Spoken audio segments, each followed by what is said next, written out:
Guys, so ayan, natapos na naman ang ating 3 araw na pagsasama dito lamang sa Libre Panalo Max, ang tarantang kanta. Kasama natin syempre ang ating mga kantambays na sina Snoop Dogg and si Manny. Ayan. So syempre, kung napapansin nyo po, malinis kami.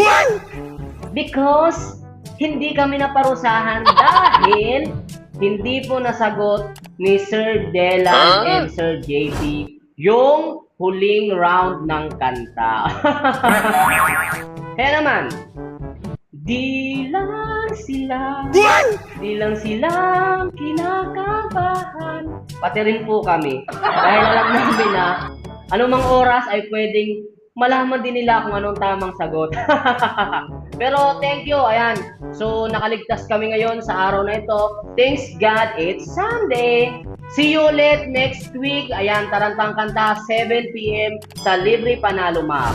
Kita-kits mga S-friend, probably!